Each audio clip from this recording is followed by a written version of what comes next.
as I prepared this lesson for you, I was excited to get to do it because we were talking about what I've called the long and winding road. But we're actually have gone through part 1 and we're on part 2 today of Moses and the Exodus. Now here's the theme behind this class. The Bible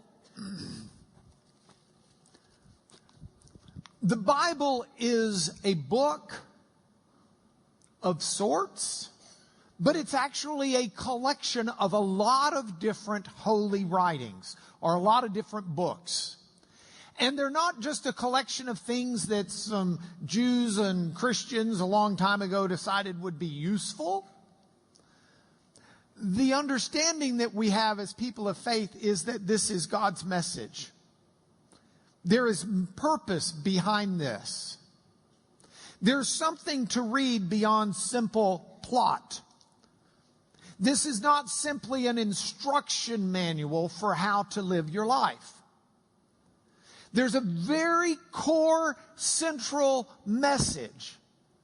And if we get that message, then we'll get so much more, not just out of the books, but out of our walk with the Lord. If we don't get that core message, it will distort how we understand the book, and it will distort how we understand the Lord, and it will distort how we live our life of faith. So understanding the core message of the book is central. And you can't understand the core message of the book simply by reading the New Testament. You can't understand the core message of the book simply by reading the Old Testament. You need to understand the core message that God has to say by reading the message, the whole book. And what we find when we read the whole book, if we go to the Elmo for just a moment, Paul, in the book of Romans, Paul is addressing a church that's made up of a lot of Gentile Christians and a lot of Jewish Christians. And he's trying to figure out how to help them mesh together. So one of the core understandings that help us understand that book of Romans is that Paul's writing this letter to a church where the Jews had recently been kicked out of Rome by Caesar. But they've been allowed back in. And once they left, it just left Gentiles in the church. Once they came back, they're trying to figure out how to fit back together. And in the process of that, Paul uses this analogy. Paul says that our faith is like a tree. Okay, those of you who've been in here before know I can't draw. That's a tree. It's not bad. Add some leaves there. Okay, it's getting worse. If I had used green and brown, you would so know that was a tree. Here's what Paul says. Paul says, you Gentile Christians, which I'd say is probably 95% of us in here. You are a branch that's been grafted into the tree. You are the branch that's been grafted in. See, the tree is the tree that is what we're reading about and studying in the Old Testament. It is a tree of God's work with and through and revealing through the Israelites. But it's a tree where the roots of it are these Old Testament books and Old Testament people. So you have the Old Testament books, you have the Old Testament people, but what you really have is the Old Testament message. And that's the key, the message, because it is this message that defines who we are. That Jesus was never an afterthought. Jesus wasn't a plan B. Jesus was not God thinking, oh man, I got to come up with something here. What am I going to do? Hey, I got an idea. I'll incarnate. No. And so when we read the Old Testament, if we read it with understanding, we see God laying down tracks, laying down prophecies, laying down stories that explain what Jesus is going to be coming and doing. And so when Jesus is resurrected and he's walking down the road to Emmaus with some of his followers, he starts with Genesis 1 and he explains to them how if they understood their Old Testament scriptures, they would have understood who he was and why he came and what he came to do. And that's what I'm calling the long and winding road. We're just taking time to work through some of these Old Testament passages that help us see more clearly. They give us the glasses now to see more clearly who Jesus is and what God said Jesus would be coming to do. Now, within the saga, if I can use that word, of the Old Testament narrative, there is perhaps nothing that I enjoy speaking about more clearly than Moses and the Exodus, because the picture is dramatically one of Jesus. So here's where we started it last week. We said, and this is not last week, this was 3 weeks ago, so that's why you get a little review. That and the fact we have a lot of people who were not here who are just in for the holidays. So the Ten Commandments, we know the movie, we've seen the movie. But did you realize that Moses is the greatest character in the Old Testament in so many different ways? The Old Testament, these first 5 books are called the 5 books of Moses.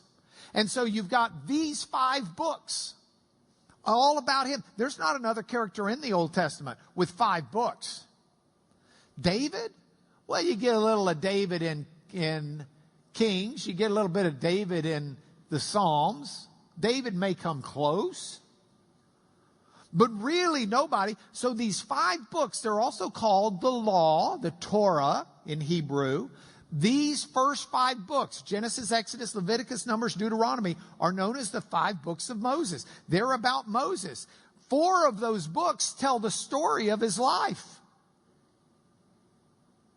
All of them except Genesis. Moses was the leader for Israel out of bondage. Moses was their liberator out of Egypt.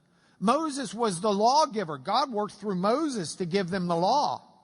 His encounters with God in the Old Testament are not equaled by anybody else's. He has an encounter with God where it so transforms his face. It's like he's radioactive afterwards. He's glowing. And he has to wear a veil. His encounters with God were unparalleled. And so we've got the foundations of the Moses story in Genesis. They set up the issue of God's message and what's happening and who are the Israelites and where did they come from and how did they get to Egypt to start with. So we've got those foundations, and then the second book of Moses is the story of Moses and the Exodus. We call it Exodus. The third book is the book where Moses is giving the rules for the Levites. That's the sons of Levi, one of the 12 tribes of Israel. The sons of Levi are going to be the priests. And so they get the rules, and we call that book Leviticus. Or Leviticus, because it sounds like it rolls off the tongue better that way. But in Lubbock, it would be Leviticus.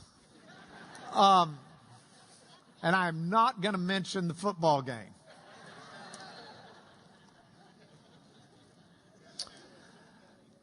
The book of Numbers is the fourth book. The book of Numbers is one of where Moses and the people are unified into a nation of faith. They get counted off, they get numbered, And they become one nation of faith in Numbers. And then the last book is Deuteronomy. And that's the book that gives Moses his speeches and his final instructions to the people.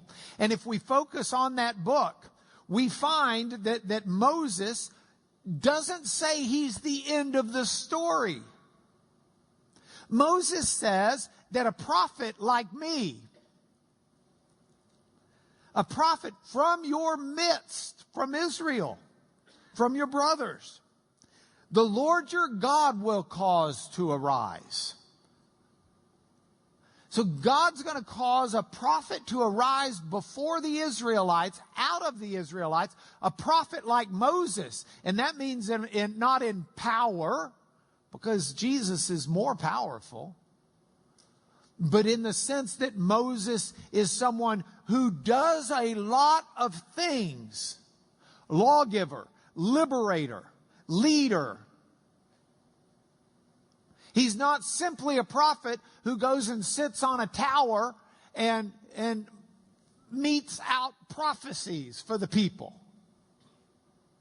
He's engaged. And when Moses said there's going to be one like him who's coming before you, you've got to listen to him, that's at the end of Moses' life. This is a prophetic word from God. This is informing us as it informed the Jews, or the Israelites, excuse me, they're not Jews yet. As it informed the Israelites, watch, be on the lookout. Someone is coming. Someone who will be anointed. The Hebrew word for anointed, Mashiach. In Greek, it's Christos. Someone is coming who will be Messiah, who will be anointed, who will be Christ. And like Moses, he's going to be engaged and he's going to do these things. And you need to be paying attention. And we talked about this because this whole prophetic idea is one that wasn't met even as the books of Moses were finished. Moses dies at the end, so someone edited and put them together. But if you look at it, the person who did is clear. No prophet like Moses has arisen in Israel since. Moses knew God face to face. Moses was sent by God to Egypt and Pharaoh doing signs and wonders. He did awesome and great deeds before Israel. See, the prophet like Moses isn't simply going to be someone who can tell your fortune. If he's going to be like Moses, he's going to be someone who knows God face to face. He's going to be someone who's sent by God to redeem God's people. And God's people need a redemption far beyond the slavery in Egypt. Genesis laid out the original problem. We are slaves to this sin that we're born into. That's where we really need redemption. The real promised land is not found within the confines of territorial Israel. There is a land of promise for all who would follow God. But we need someone to liberate us from our slavery to sin, because sinners don't go to that promised land. And so this prophecy is already laid out there. This is going to be someone, and they'll do signs and wonders. They will do the miraculous. They will exhibit the power of God. And so we've got all of that. And if we take it and we look at it, we look at Moses in the foundation. But for all Moses was and all he did, Moses never could solve the problem of Eden. The whole Exodus, the whole nation of Israel, that's not the solution to the problem of sin. If it did anything, it taught people what sin was, because they got the law. They got all of these commandments. They got that they're supposed to love the Lord thy God with all their heart, soul, and mind. How many of you have done that? Zero. I don't care how holy you are. I don't know anyone holier than my wife. But she doesn't love the Lord our God with all of her heart, soul, and mind. She comes closer than most anybody. Love your neighbor as yourself. How many of us do that?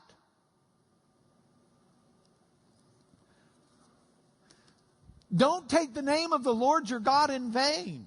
Well, I don't say GD. Well, good. But that commandment means a lot more than don't say God lightly. That commandment means don't take his character lightly. Don't take who he is lightly. The name, Shem in Hebrew, Hashem, the name. The name means your reputation, your character, what you've done. It's your CV, it's your resume, it's your stud sheet. Don't take God's essence lightly. Well, we all do that all the time. So Moses could not solve the problem of sin. He helped identify the problem. He didn't help solve it. So we've got, like in Genesis, the Israelites, this book of beginnings, and we've got it. But all it's doing is setting it up that humanity, men and women, we were made with a purpose. We were made to be in a relationship with God. But through disobedience and the problem of sin, we are not able to. So there needs to be a solution, and the solution is God's solution. And he said it, and he said it early, and he said it frequently. God says there's going to be one who's going to come through the seed of woman, and he, in the Hebrew specific, it's singular male, he will defeat Satan. And so we're looking, and this is the chain, and it's going to come through the offspring of woman. And it's going to then come through Abraham, and then it's going to come through Isaac, and then it's going to come through Jacob. And all of these are the stories in this book that gets us ready for Moses. And then Moses, who starts out in in Egypt, in Pharaoh's household. Moses gets basically, he gets in criminal trouble. And so he's on the run. He was a flight risk. Didn't surrender his passport, and he took off. And he encountered God on Mount Sinai. God says, take your sandals off. And God says, I'm going to send you back, and I want you to set my people free. I want you to lead my people out. Moses says, I can't do that. And God says, I know, I'm going to do it, but you're going to be my vessel. Moses says, oh no, you're not strong enough to do it through me. He worded it more spiritually. But that's what he said. I mean, it's more spiritual to say, like we can all say, well, I'm just not good enough for God to use. Do you realize if you say that, what you're really saying? You make it sound real spiritual. But what you're really saying is God's not strong enough to use me. So God says, yeah, Moses, you probably can't do it, but you've got a stick. I'll use your stick. That's good enough.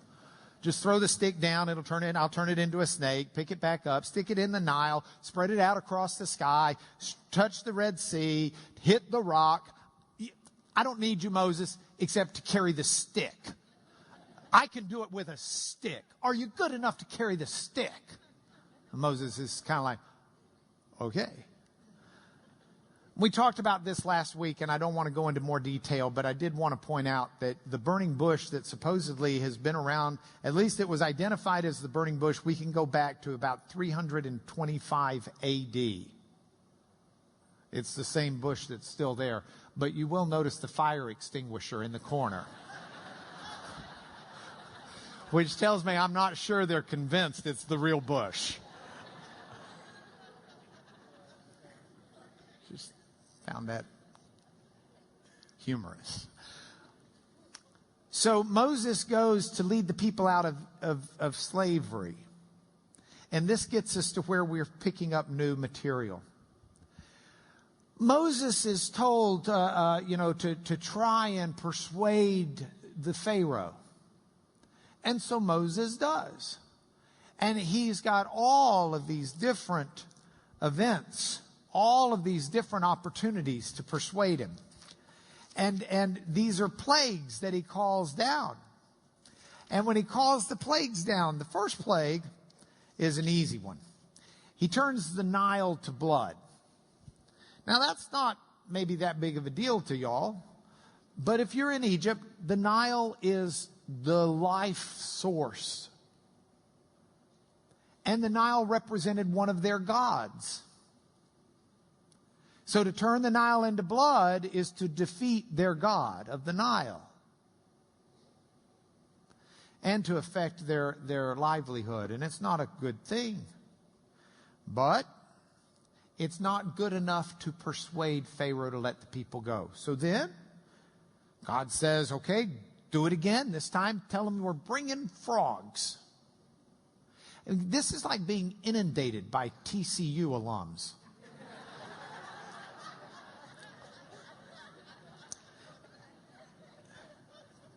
Nobody wants that. But it's not good enough. I mean, the land stinks. But it's not good enough. So Moses does not meet success. Plague number 3, gnats. Now, we've just left TCU with gnats, and we've gone to, I don't know, like OU or something.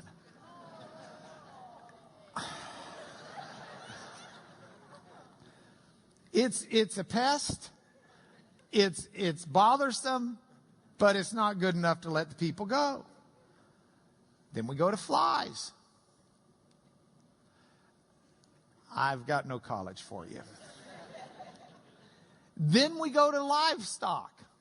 This is where all the longhorns died. Then we go to boils. Doesn't do it. Then we go to hail. Doesn't do it. Then we go to locusts. Doesn't do it. Then we go to darkness. Doesn't do it. So there needs to be the 10th and final plague. The Lord said to Moses, 1 plague more I'll bring upon Pharaoh in Egypt, and afterwards he's going to let you go. He's not just going to let you go, he's going to drive you out. He's going to want you gone. So go plunder the Egyptians. Go ask them for things. Because we're going to need those things. And the Lord gives the people favor in the sight of the Egyptians. And so the Egyptians give to the Israelites the jewels and the gold and the fabrics and the yarns and the livestock and the things that the Israelites are going to need for the journey, and not just for the journey, for building the tabernacle, for building the worship place of God. Because you'll see that God provides all of the materials for God to worship and commune with the women and men. And it's no different today. And so God says to Moses that about midnight, I'm going to go out in the midst of Egypt, and every firstborn in the land of Egypt shall die. From the firstborn of Pharaoh who sits on the throne, even to the firstborn of the slave girl, even the firstborn of the cattle. There's going to be a great cry throughout all the land of Egypt, such as there's never been, nor ever will be again. Now that is a fearsome and awesome picture. And some people will recoil at that picture. And some people will say, what kind of God would do such a thing? Those are people who haven't spent enough time understanding the significance of the Genesis story. Because if you've studied the Genesis story, you understand something. You understand that the sinful condition of humanity is a cancer. It's a cancer with no cure. It's a cancer that eats away. It's a cancer that can produce the Adolf Hitlers in this world. It's a cancer that can produce horrors in this world. And we look at it as civilized people, most of us, if not Christians, at least in touch enough with the Christian society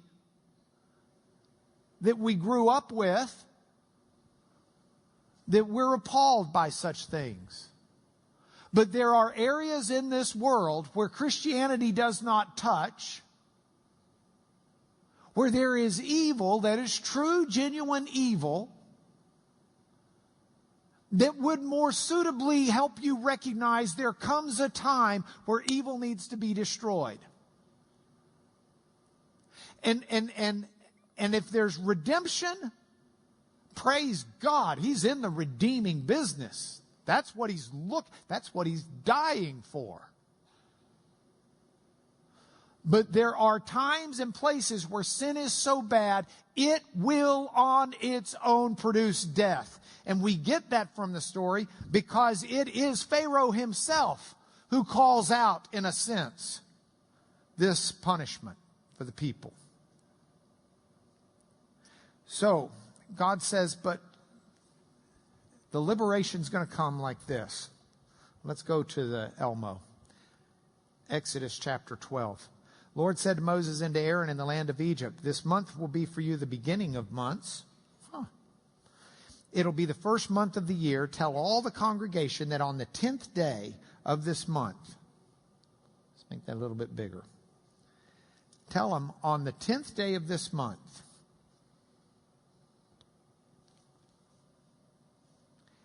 every man shall take a lamb according to their father's house.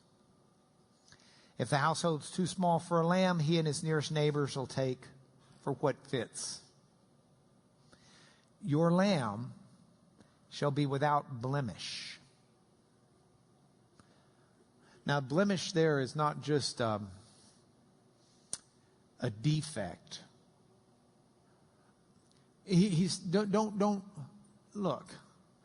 Don't take the cull. Don't take the one you're trying to get rid of. Don't take the sickly one. Don't take the one that's probably going to die anyway. You take the most perfect lamb you have. It needs to be a male lamb. And then you're going to sacrifice it. You're going to kill your lamb. And then you're going to take some of the blood and you're going to put it on the two doorposts. Doorpost, doorpost. And the lintel, the top of the houses in which they eat. And then they're going to eat the flesh that night. It's going to be roasted on the fire with unleavened bread and bitter herbs. And God says, when you do this, let's get it over here. This is the Lord's Pesach, Passover. Because I'm going to pass through the land of Egypt that night, and I'm going to strike all the firstborn in the land of Egypt, both man and beast. And on all the gods of Egypt, I'm going to execute judgment. I'm Yahweh. I'm the Lord. But this blood's going to be a sign for you on the houses where you are. When I see the blood, I'll pass over you. No plague will befall you to destroy you when I strike the land of Egypt. This isn't a one-time thing. God doesn't want the people to forget. This is a symbol of what's to come in Jesus, and the people need to practice this because they need to be looking for it. This is a memorial day. You're going to keep this as a feast to the Lord throughout your generations. And He lays it out exactly how they're going to do it and do it as part of the Holy Assembly. And if you're not going to do that, you're going to be cut out from Israel. This is to be done forever. And Moses goes and he calls the elders and he instructs them to do it. Now, you're not going to get a more clear picture or image If we go back, when I see the blood, I will pass over you, and no plague will befall you to destroy you. Do you see that by the blood of the Lamb, people were released from their slavery to Pharaoh and delivered to the promised land? Paul said it this way in Romans, you who were once slaves of sin, having been set free from sin and become slaves of righteousness. There is a slavery where sin holds us, and that can only be broken. That sin, in Romans 8:1, talks about the law of sin and death. It's a law. It's an irrevocable law. It's one the Supreme Court or the Court of Criminal Appeals can't change. Nobody can change it. You sin, you die. Oh, what kind of God would do that? A pure and perfect God who cannot allow sin with all of its decay, all of its cancer, all of its problems to thrive. It is sin that alienates us from the pure God. And so the pure God has to do something with the sin that is just, because God's just. God's got to do something with the sin to stop the alienation. We can't do it. And that's what he's saying. He's saying, look, there's a deeper slavery here, and I'm going to come, and there's going to be a male lamb without blemish, a perfect male lamb that's going to be sacrificed so that when I see the blood, I can pass over and deliver you from your slavery into the promised land. And that's what we have. In fact, Paul in 1 Corinthians calls Jesus our Passover lamb. He's the one that was slain before the foundations of the world in God's cosmic, I'm not caught up in time, Godness. And that's the liberation. That's the solution to the Genesis problem. That's the solution to our alienation of sin. That's what keeps us from suffering the death. Paul says in 1 Corinthians 15, death, where is your sting? It doesn't have it for us. Because in Jesus we share not only in His death, but we share in His resurrection.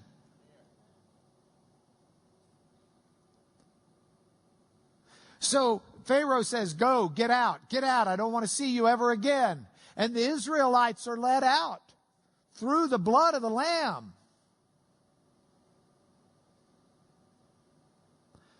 And they take Joseph's bones with them.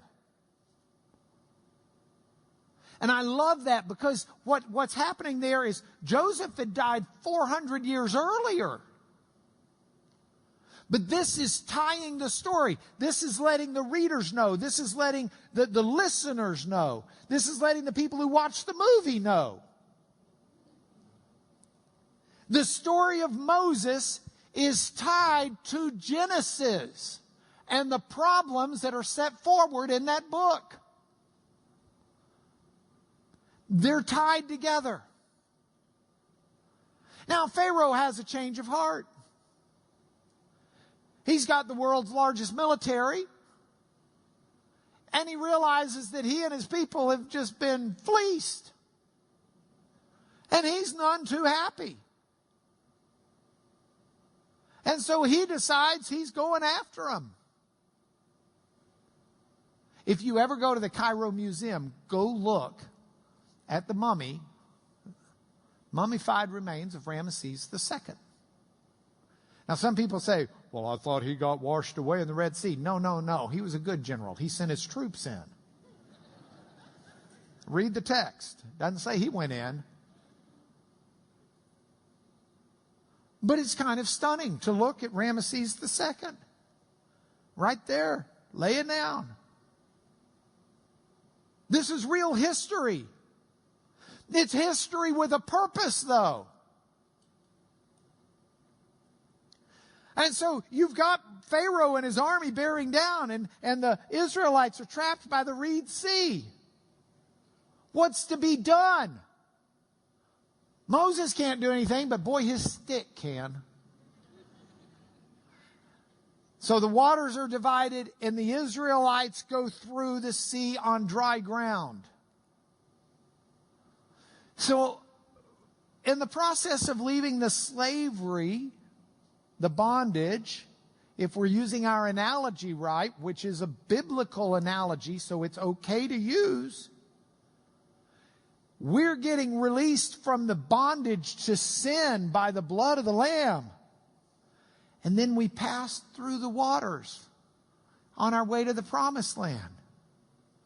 Paul put it this way in Corinthians. Our fathers were all under the cloud and all passed through the sea and all were baptized into Moses in the cloud and in the sea.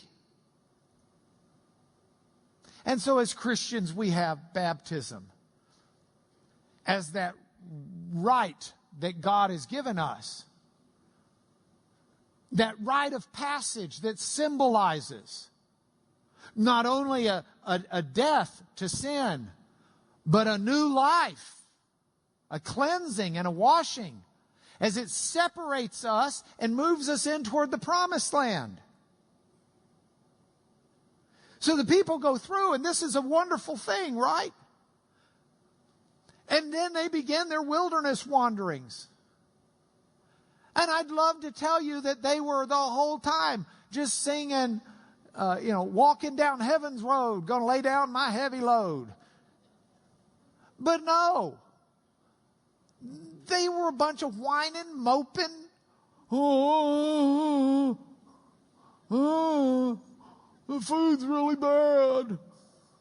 We had leeks and onions by the Nile.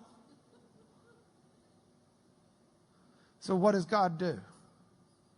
God says to Moses, I'm going to rain down bread from heaven for you. Now look, this is God.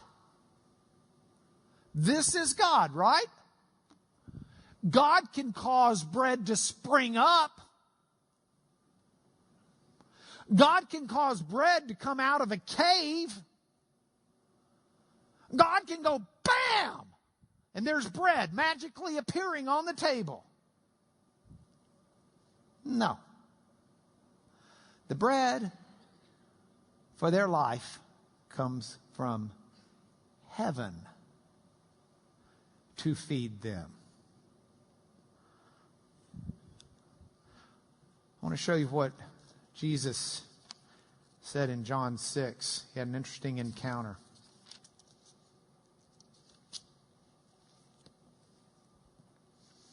John 6. Jesus has fed the 5,000. And then he's gone to the other side of the sea, into Capernaum. And there's a lot of people on the other side that are looking for him. And they find him, Rabbi, when did you get here? And he says, you just want more free food. Don't work for another loaf of bread. Don't spend your time and energy trying to get free food right here. Work for the food that endures to eternal life. That's what I can give you. And they said, well, what do we need to do to be doing the works of God? I love this. This is just so typically us. Works plural. Just give me the list of things to do for God. Jesus changes it to a singular. And he says, this is the work of God. You put your faith in him who God sent. They said, well, what sign do you do so that we can see and believe you? Give us a sign. Our fathers, they ate the manna in the wilderness. He gave them bread from heaven to eat. And Jesus said, truly I say to you, that wasn't Moses who gave you the bread from heaven. God did. And not only that, it's my Father who also gives you the true bread from heaven. Think of true in this sense as pure, real, something beyond the mere morsels that you're eating. For the bread of God is He who comes down from heaven and gives life to the world. Jesus is saying all of that was a symbol, that was a prophecy, that was a prophetic moment in your history that you've been commemorating and remembering forever. But to understand, it wasn't Moses. The bread came from heaven. It came from my Father, who has sent you a bread of life that will give you true life. And Jesus, in case they're numbskulls, makes it even more clear. I am the bread of life. Ego eimi.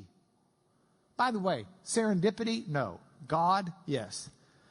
You know, Jesus was born in where? Bethlehem. We're coming up on Christmas. Bethlehem, right? Bethlehem is two Hebrew words.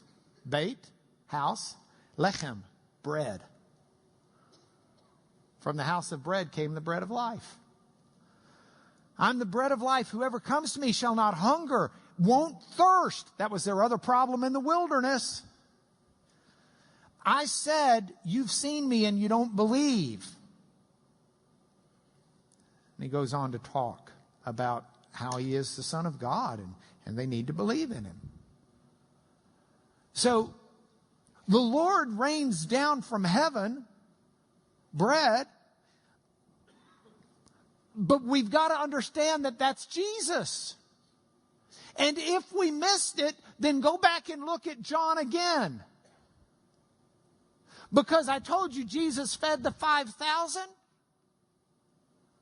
And then he goes over and he's over at Capernaum and the people meet him up and say, how'd you get here so fast? John inserts a story between feeding the 5,000 and Jesus explaining that he's the bread of life from heaven, that he's the meaning of the manna. Do you know what story he inserted? Jesus walking on the water. Because you see, Moses, as great as he was, had to put his stick in and let God divide the water so they could walk through on dry land. Jesus is greater than Moses. You don't need to divide the water for Jesus to walk to Capernaum. He just walks on the water.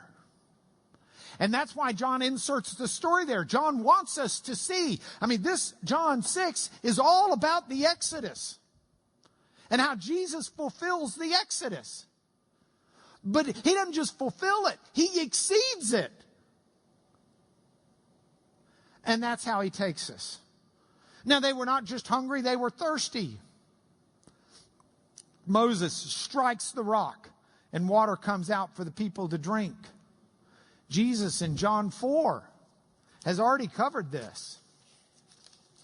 In John 4, woman at Samaria. She's drawing water. And in the process of drawing the water, Jesus asks for a drink. And she says, what are you doing asking me? You're Jewish. Y'all won't have anything to do with Samaritans, much less women of Samaria.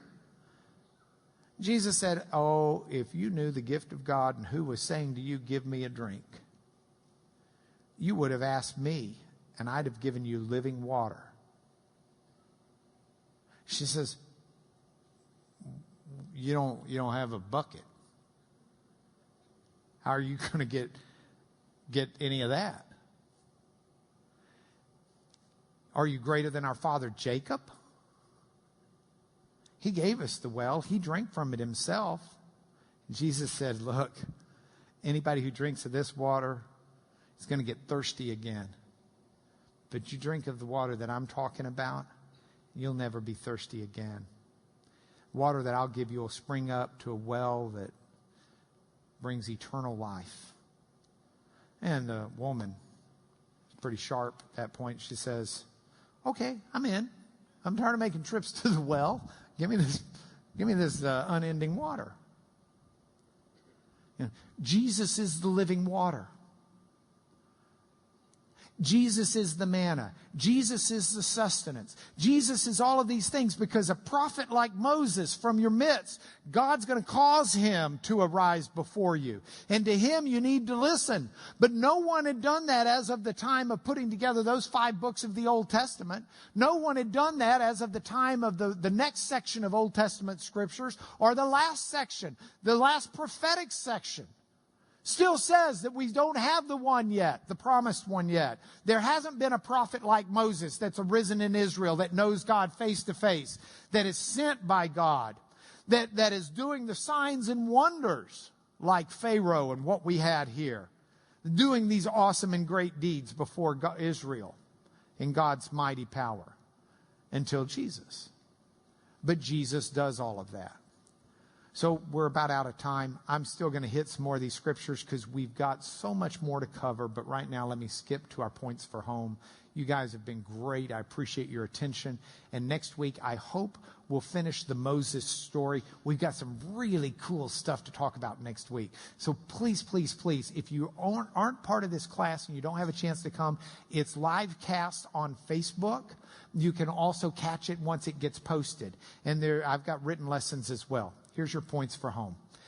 Christ, our Passover lamb, has been sacrificed, Paul wrote in 1 Corinthians 5:7. That's great news. We've got to... Hey, how many of you have sin? I got away, it's gone.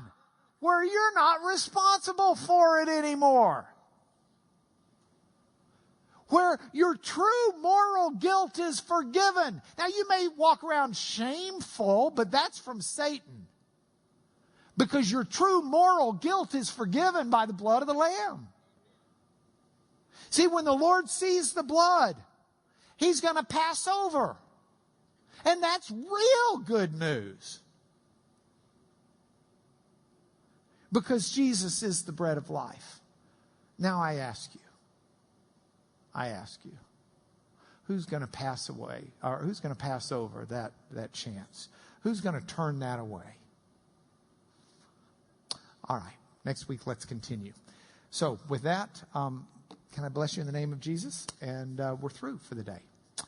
Father, thank you for the chance to watch the tapestry you've woven through real history in our world and in our individual lives. Don't let us be so narcissistic, Lord, that we fail to respect and appreciate the grandeur of your epic work to redeem us from the sins that we carry. Take them off of our shoulders. Bear the punishment. Remove the alienation. We have so much to be thankful to you, Father. May all who hear this message walk out embracing your Lamb and rejoicing in the life that you've given us, living it to your glory. In Jesus, amen. See you guys next Sunday. God bless you all.